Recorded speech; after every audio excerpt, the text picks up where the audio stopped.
ರಾಜ್ಯ ಸಚಿವ ಸಂಪುಟ ವಿಸ್ತರಣೆಗೆ ಸಂಬಂಧಿಸಿದ ಹಲವು ದಿನಗಳ ಕುತೂಹಲಕ್ಕೆ ಇಂದು ತೆರೆ ಬೀಳುವ ಸಾಧ್ಯತೆ ಇದೆ.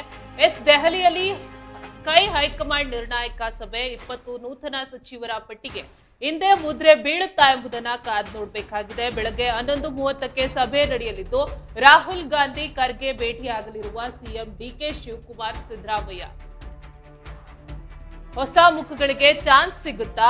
ತಂತ್ರಜ್ಞ ಸುನೀಲ್ ಕುನಗೋಲು ಸಲಹೆಯಂತೆ ಸಚಿವ ಸಂಪುಟ ರಚನೆಗೆ ಒಲವು ಸಿಗುತ್ತಾ ಅನ್ನೋದನ್ನ ನೋಡಬೇಕಾಗಿದೆ. ರಾಜಭವನಕ್ಕೆ ಸಂದೇಶ ರವಾನೆ. ಮುಂದಿನ 2 ದಿನಗಳಲ್ಲಿ ನೂತನ ಸಚಿವರ ಪ್ರಮಾಣ ವಚನ ಸಾಧ್ಯತೆ. ಸಚಿವ ಸ್ಥಾನಕ್ಕೆ ಬಿರುಸಿನ ಪೈಪೋಟಿ. ದೆಹಲಿಯಲ್ಲಿ ಬೀಡುಬಿಟ್ಟ 40ಕ್ಕೂ ಹೆಚ್ಚು ಕಾಂಗ್ರೆಸ್ ಶಾಸಕರು. ಮಹಿಳಾ ಕೋಟದಲ್ಲಿ ಉಮಾಶ್ರೀ ಹೆಸರು ಮುಂಚೂಣಿಯಲ್ಲಿದೆ. ಸಭಾಧ್ಯಕ್ಷ ಸ್ಥಾನಕ್ಕೂ ಎಚ್.ಕೆ. ಪಾಟೀಲ್, ಬಿ.ಆರ್. ಪಾಟೀಲ್ ರೇಸ್ನಲ್ಲಿದ್ದಾರೆ. ರಾಜ್ಯ ಸಚಿವ ಸಂಪುಟ ವಿಸ್ತರಣೆಗೆ ಸಂಬಂಧಿಸಿದ ಹಲವು ದಿನಗಳ ಕುತೂಹಲಕ್ಕೆ ಇದು ತೆರೆ ಬೀಳುವ ಸಾಧ್ಯತೆ ಕೂಡ ಇದೆ. ದೆಹಲಿಯಲ್ಲಿ ಕಾಂಗ್ರೆಸ್ ಹೈಕಮಾಂಡ್ ನಡೆಸಲಿರುವ ಮಹತ್ವದ ಸಭೆಯಲ್ಲಿ ಸಚಿವರ ಪಟ್ಟಿಗೆ ಅಂತಿಮ ಮುದ್ರೆ ಬೀಳುವ ನಿರೀಕ್ಷೆ ಇದ್ದು ಮುಖ್ಯಮಂತ್ರಿ ಡಿಕೆ ಶಿವಕುಮಾರ್, ಮಾಜಿ ಮುಖ್ಯಮಂತ್ರಿ ಸಿದ್ದರಾಮಯ್ಯ, ಕೆಪಿಸಿಸಿ ಅಧ್ಯಕ್ಷ ಬಿಕೆ ಹರಿಪ್ರಸಾದ್ ಅವರು ಇಂದು ನವದೆಹಲಿಯಲ್ಲಿ ರಾಹುಲ್ ಗಾಂಧಿ ಹಾಗೂ ಎಐಸಿಸಿ ಅಧ್ಯಕ್ಷ ಮಲ್ಲಿಕಾರ್ಜುನ್ ಖರ್ಗೆ ಅವರನ್ನ ಭೇಟಿ ಮಾಡಲಿದ್ದಾರೆ. ಬೆಳಗ್ಗೆ 11:30ಕ್ಕೆ ಸಭೆ ನಿಗದಿಯಾಗಿದ್ದು ಇದೇ ಸಭೆಯಲ್ಲಿ ಸಚಿವರ ಪಟ್ಟಿಗೆ ಅಂತಿಮ ಒಪ್ಪಿಗೆ ಸಿಗುವ ಸಾಧ್ಯತೆ ಕೂಡ ಇದೆ. ಇನ್ನು ಮೂಲಗಳ ಪ್ರಕಾರ ನಾವು ನೋಡೋದಾದ್ರೆ ಸಚಿವ ಸಂಪುಟದಲ್ಲಿರುವ ಎಲ್ಲ 20 ಖಾಲಿ ಸ್ಥಾನಗಳನ್ನ ಭರ್ತಿ ಮಾಡುವ ಬಗ್ಗೆ ಚರ್ಚೆ ಆಗಲಿದೆ. ಹೊಸ ಮುಖಗಳಿಗೆ ಆದ್ಯತೆ ನೀಡುವ ಸಾಧ್ಯತೆ ಇದ್ದು 2 ಮಹಿಳೆಯರಿಗೆ ಅವಕಾಶ ದೊರೆಯಬಹುದು ಅಂತ ಕೂಡ ಊಹೆ ಮಾಡಲಾಗಿದೆ. ಮಾಜಿ ಸಚಿವೆ ಉಮಾಶ್ರೀ ಅವರ ಹೆಸರು ಕೂಡ ಪ್ರಮುಖವಾಗಿ ಕೇಳಿಬರ್ತಾ ಇದೆ. ಇನ್ನೊಂದೆಡೆ ವಿಧಾನಸಭೆಯ ಸಭಾಧ್ಯಕ್ಷರ ನೇಮಕದ ಬಗ್ಗೆ ಕೂಡ ತೀರ್ಮಾನ ಆಗುವ ಸಾಧ್ಯತೆ ಇದೆ. ಎಚ್.ಕೆ. ಪಾಟೀಲ್ ಮತ್ತು ಬಿ.ಆರ್. ಪಾಟೀಲ್ ಅವರ ಹೆಸರುಗಳನ್ನ ಪರಿಗಣನೆಯಲ್ಲಿವೆ ಎನ್ನಲಾಗ್ತಾ ಇದೆ. ಸಚಿವ ಸ್ಥಾನಕ್ಕಾಗಿ ಆರ್.ವಿ. ದೇಶಪಾಂಡೆ, ಬಸವರಾಜ ರಾಯರೆಡ್ಡಿ, ಆರ್.ಬಿ. ತಿಮ್ಮಾಪುರ್ ಸೇರಿದಂತೆ 30ರಿಂದ 40 ಕಾಂಗ್ರೆಸ್ ಶಾಸಕರು ದೆಹಲಿಯಲ್ಲಿ ಬೀಡ್ಬಿಟ್ಟಿದ್ದಾರೆ ಎನ್ನಲಾಗ್ತಾ ಇದೆ. ಸಚಿವ ಸ್ಥಾನ ಸಿಗದವರಿಗೆ ನಿಗಮ ಮಂಡಳಿ ಅಧ್ಯಕ್ಷ ಸ್ಥಾನ ಹಾಗೂ ಪಕ್ಷದ ಪ್ರಮುಖ ಹುದ್ದೆಗಳನ್ನ ನೀಡುವ ಮೂಲಕ ಸಮಾಧಾನ ಪಡಿಸುವ ಯೋಜನೆಯು ಹೈಕಮಾಂಡ್ ಮುಂದಿಟ್ಟಿದೆ ಎನ್ನಲಾಗ್ತಾ ಇದೆ. ಸಭೆಯ ಬಳಿಕ ಸಚಿವರ ಅಂತಿಮ ಪಟ್ಟಿ ಪ್ರಕಟ ಆಗುವ ಸಾಧ್ಯತೆ ಕೂಡ ಇದ್ದು 1 ಅಥವಾ 2 ದಿನಗಳಲ್ಲಿ ನೂತನ ಸಚಿವರ ಪ್ರಮಾಣ ವಚನ ಸಮಾರಂಭವು ನಡೆಯುವ ನಿರೀಕ್ಷೆ ಇದೆ ಅಂತ ಹೇಳಲಾಗ್ತಾ ಇದೆ.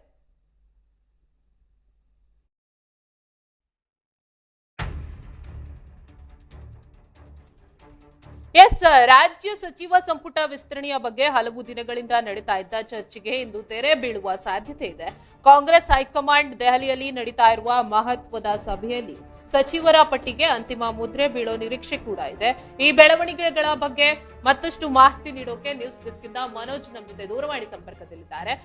ಮನೋಜ್, ಮೊದಲು ಇಂದಿನ ಸಭೆ ಎಷ್ಟು ಮಹತ್ವದಾಗಿದೆ, ಯಾರು ಈ ಸಭೆಯಲ್ಲಿ ಭಾಗವಹಿಸುತ್ತಿದ್ದಾರೆ ಅನ್ನೋದನ್ನ ನಿಮ್ಮ ಮಾಹಿತಿ ಮೂಲಕ ತಿಳಿಸಿ.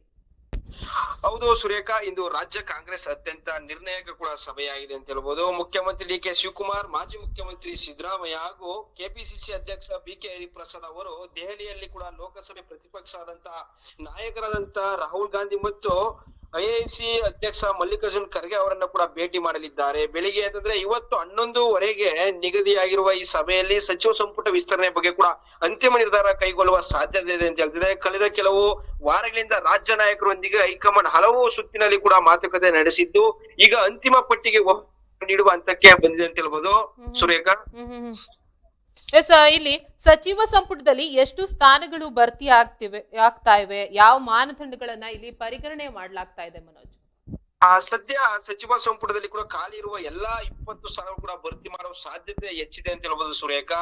ಪ್ರಾದೇಶಿಕ ಸಮತೋಲನ ಕೂಡ, ಜಾತಿ ಸಮೀಕರಣ ಕೂಡ, ಹಿರಿಯರು ಕಿರಿಯರು ಕೂಡ ಯಾರು ಅಂತಂದ್ರೆ ಅವಕಾಶ, ಪಕ್ಷ ಸಂಘಟನೆಯಲ್ಲಿ ಕೆಲಸ ಮಾಡಿರೋರಿಗೆ ಕೂಡ ಆದ್ಯತೆ ಹಾಗೂ ಮುಂದಿನ ಚುನಾವಣೆಯಲ್ಲಿ ರಾಜಕೀಯ ಲೆಕ್ಕಾಚಾರಗಳು ಕೂಡ ಗಮನಿಟ್ಟುಕೊಂಡು ಕೂಡ ಪಟ್ಟಿಯನ್ನು ಕೂಡ ಅಂತಿಮಗೊಳಿಸಲಾಗಿದೆ ಅಂತ ಹೇಳ್ತಾ ಇದೆ. ಕಾಂಗ್ರೆಸ್ ಚುನಾವಣೆ ತಂತ್ರಗಾರ ಸುನೀಲ್ ಕಾನುಗೋಲು ಕೂಡ ಅವರು ಕೂಡ ಸಲಹೆಗಳ ಮೇರೆಗೆ ಹೊಸ ಮುಖಗಳಿಗೆ ಕೂಡ ಹೆಚ್ಚಿನ ಅವಕಾಶ ನೀಡುವ ಬಗ್ಗೆ ಕೂಡ ಚರ್ಚೆ ನಡೆಯಿದೆ ಅಂತ ಕೂಡ ಮಾಹಿತಿ ನಮ್ಗೆ ದೊರಕ್ತಾ ಇದೆ ಸುರೇಖಾ. ಮನೋಜ್, ಇಲ್ಲಿ ಏನು ಮಹಿಳೆಯರಿಗೆ ಅವಕಾಶ ಸಿಗುವ ಸಾಧ್ಯತೆ ಏನಾದ್ರೂ ಇದೆಯಾ ಅಂತ? ಹೌದು, ಈ ಬಾರಿ ಕನಿಷ್ಠ ಇಬ್ಬರು ಮಹಿಳೆಯರಿಗೆ ಸಚಿವ ಸ್ಥಾನ ನೀಡುವ ಬಗ್ಗೆ ಕೂಡ ಗಂಭೀರ ಚರ್ಚೆ ಕೂಡ ನಡೆದಿದೆ ಅಂತ ಹೇಳ್ಬೋದು. ಅಂದ್ರೆ ಮಾಜಿ ಸಚಿವೆ ಹಾಗೂ MLC ಉಮಾಶ್ರೀ ಅವರು ಕೂಡ ಹೆಸರು ಕೂಡ ಪ್ರಮುಖವಾಗಿ ಕೇಳಿ ಬರ್ತಾ ಇದೆ. ಅವರ ಜೊತೆಗೆ ಕೂಡ ಇನ್ನೂ ಕೆಲವು ಮಹಿಳಾ ನಾಯಕರು ಕೂಡ ಹೆಸರುಗಳು ಕೂಡ ಚರ್ಚೆಯಲ್ಲಿವೆ. ಮಹಿಳಾ ಪ್ರಾತಿನಿಧ್ಯವನ್ನ ಕೂಡ ಹೆಚ್ಚಿಸುವ ಉದ್ದೇಶದಿಂದ ಕೂಡ ಹೈಕಮಾಂಡ್ ಈ ವಿಚಾರಕ್ಕೆ ಕೂಡ ವಿಶೇಷವಾದ ಗಮನವನ್ನು ಕೂಡ ಏಲಾಗ್ತದೆ ಸುರೇಖಾ ಈ ವಿಚಾರವಾಗಿ. ಮನೋಜ್, ಏನು ಸಭಾಧ್ಯಕ್ಷರ ನೇಮಕದ ವಿಚಾರ ಕೂಡ ಇಲ್ಲಿ ಇದೆ, ಅಂದ್ರೆ ಸಭೆಯಲ್ಲಿ ಇದ್ರ ಬಗ್ಗೆ ಚರ್ಚೆ ಆಗ್ತಾ ಇದೆಯಾ ಅಂತ? ಹೌದು, ಸಚಿವ ಸಂಪುಟ ವಿಸ್ತರಣೆ ಜೊತೆಗೆ ಕೂಡ ವಿಧಾನಸಭೆಯ ಸಭಾಧ್ಯಕ್ಷರಾದಂತಹ ನೇಮಕರಾದ ಬಗ್ಗೆ ಕೂಡ ನಿರ್ಧಾರವಾಗುವ ಸಾಧ್ಯತೆ ಇದೆ. ಅಂದ್ರೆ ಹಿರಿಯ ಕಾಂಗ್ರೆಸ್ ನಾಯಕರು HK ಪಾಟೀಲ್ ಹಾಗೂ BR ಪಾಟೀಲ್ ಅವರು ಕೂಡ ಹೆಸರುಗಳು ಪ್ರಮುಖವಾಗಿವೆ ಅಂತ ಹೇಳ್ಬೋದು ಸುರೇಖಾ, ಕೇಳಿ ಬರ್ತಾ ಇದಾವೆ. ಹೈಕಮಾಂಡ್ ಒಟ್ಟಾರೆ ರಾಜಕೀಯ ಸಮತೋಲನವನ್ನ ಕಾಪಾಡುವ ರೀತಿಯಲ್ಲಿ ಎರಡೂ ನಿರ್ಧಾರವನ್ನು ಕೂಡ ಕೈಗೊಳ್ಳುವ ಸಾಧ್ಯತೆ ಇವತ್ತು ಆಗುವಂತ ಚಾನ್ಸಸ್ ಇದೆ ಸುರೇಖಾ. ದೆಹಲಿನಲ್ಲಿ ಸಚಿವಾಕಾಂಕ್ಷಿಗಳ ಚಟುವಟಿಕೆ ಹೇಗ್ ನಡೀತಾ ಇದೆ? ಸಚಿವ ಸ್ಥಾನಕ್ಕೆ ತೀವ್ರ ಲಾಬಿ ಕೂಡ ನಡೀತಾ ಇದೆ ಅಂತ ಹೇಳ್ಬೋದು. RB ದೇಶಪಾಂಡೆ, ಬಸವರಾಜ್ ರಾಯರೆಡ್ಡಿ ಕೂಡ, RB ತಿಮ್ಮಾಪುರ್ ಸೇರಿದಂತೆ ಸುಮಾರು 30ರಿಂದ 40 ಕಾಂಗ್ರೆಸ್ ಶಾಸಕರು ಕೂಡ ದೆಹಲಿಯಲ್ಲಿದ್ದಾರೆ.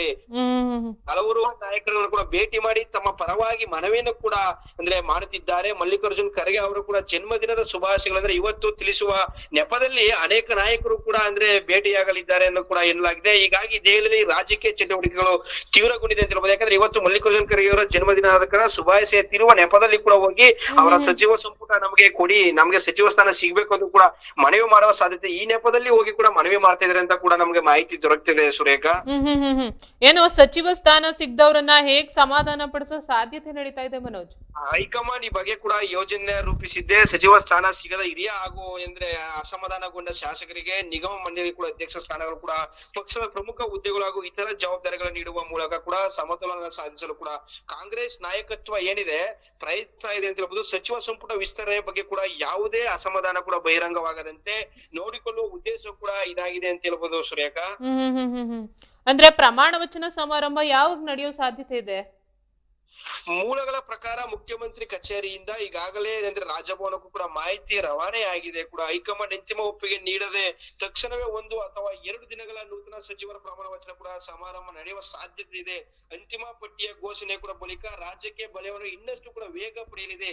ಏನಾಗ್ಬೋದು, ಏನಾದ್ರು ಅಸಮಾಧಾನ ಇಲ್ಲಿ ಶಾಸಕರು ಹಿರಿಯ ನಾಯಕರು ಪಕ್ಷಕ್ಕಾಗಿ ದುಡಿದ ಕೆಲವರು ಸಿಗ್ಲಿಲ್ಲ ಅಂದ್ರೆ ಮತ್ತೆ ಏನಾದ್ರು ಇಲ್ಲಿ ಜನಾಪತಿ ಆಗುವಂತ ಸಾಧ್ಯತೆ ಇದೆ. ಯಾಕೆಂದ್ರೆ DK ಶಿವಕುಮಾರ್ಗೆ CM ಸ್ಥಾನ ಸಿಗುವಕ್ಕೆ ಮುಂಚೆ ಕೂಡ ಕೆಲವು ಶಾಸಕರಿಗೆ ಸಚಿವ ಸ್ಥಾನ DK ಶಿವಕುಮಾರ್ CM ಆದ್ರೆ ನಮಗ್ ಸಿಗುತ್ತೆ ಅಂತ ತುಂಬಾ ಆಕಾಂಕ್ಷೆಗಳಿದೆ. ಯಾಕಂದ್ರೆ DK ಶಿವಕುಮಾರ್ ಬೆಂಬಲ ಸುಮಾರು ಜನ ಶಾಸಕರು ನಮ್ಗೆ ಸಚಿವ ಸಂಪುಟದಲ್ಲಿ ಸ್ಥಾನಮಾನ ಸಿಗುತ್ತೆ ಅಂತ ಕೂಡ ಕಾಯ್ದುಕೊಂಡಿದ್ರೆ. ಆದ್ರೆ ಸಿದ್ದರಾಮಯ್ಯನ ಪರವಾಗಿರುವಂತ ಕೆಲವು ಶಾಸಕರು ಕೂಡ ಅವ್ರಿಗೆ ಏನಾದ್ರು ಈ ಬಾರಿ ಸಚಿವ ಸ್ಥಾನ ಸಂಪುಟದಲ್ಲಿ ಸ್ಥಾನಮಾನ ಸಿಕ್ಕಿ ಯಾರಿಗೆ ಎಷ್ಟು ಸಿಗುತ್ತೆ ಆ ನಂತರ ಮತ್ತೆ ಮಹಿಳೆಯರು ಕೂಡ ಸಚಿವ ಸಂಪುಟದಲ್ಲಿ ಇಬ್ಬರಿಗೂ ಕೂಡ ಸ್ಥಾನಮಾನ ಸಿಗುವಂತ ಸಾಧ್ಯತೆ ಇದೆ. ಇದ್ರ ಮೇರೆಗೆ ರಾಜ್ಯದಲ್ಲಿ ಯಾವ ರೀತಿ ಚುನಾವಣೆ ರಾಜ್ಯಕ್ಕೆ ಚುನಾವಣೆ 2028 ನಂತರ ರಾಜ್ಯಕ್ಕೆ ಚುನಾವಣೆ ಯಾವ್ದು ಎದುರಿಸಬೇಕು ಆ ಮುಖಾಂತರ ಕೂಡ ನಾವು ಇವಾಗೆಲ್ಲ ಸಚಿವ ಸಂಪುಟ ರಚನೆ ಮಾಡಿ ಯಾವುದೇ ಗೊಂದಲ ರೀತಿ ನಾವು ಮಾಡಲೇಬೇಕು ಅಂತ ಕೂಡ ಮಲ್ಲಿಕಾರ್ಜುನ್ ಖರ್ಗೆ ಅವರು ತಿಳಿಸಿದ್ದಾರೆ ಸುರೇಖಾ. ಎಸ್ ಮನೋಜ್, ಧನ್ಯವಾದ ನಿಮ್ಮೆಲ್ಲ ಮಾಹಿತಿಗೆ. ನಡೀತಾ ಇರೋ ಕಾಂಗ್ರೆಸ್ ಹೈಕಮಾಂಡ್ ಸಭೆಯ ಫಲಿತಾಂಶವೇ ರಾಜ್ಯ ಸಚಿವ ಸಂಪುಟದ ಭವಿಷ್ಯವನ್ನ ನಿರ್ಧಾರ ಮಾಡಲಿದೆ ಅಂತ ಹೇಳಲಾಗ್ತಾ ಇದೆ. ಯಾರು ಸಚಿವರಾಗ್ತಾರೆ, ಯಾರಿಗ್ ನಿರಾಸೆ ಆಗುತ್ತೆ ಎಂಬ ಕುತೂಹಲ ಕೂಡ ಇಂದು ನಾಳೆಯೊಳಗೆ ಉತ್ತರ ಸಿಗೋ ಸಾಧ್ಯತೆ ಕೂಡ ಇದೆ. ನಾವು ದೆಹಲಿಯಲ್ಲಿ ನಡೀತಾ ಇರೋ ಕಾಂಗ್ರೆಸ್ ಹೈಕಮಾಂಡ್ ಸಭೆ ಬಗ್ಗೆ ಫಲಿತಾಂಶ ಏನ್ ಬರುತ್ತೆ ಅನ್ನೋದನ್ನ ಕೂಡ ನಾವಿಲ್ಲಿ ಕಾದ್ ನೋಡ್ಬೇಕಾಗಿದೆ.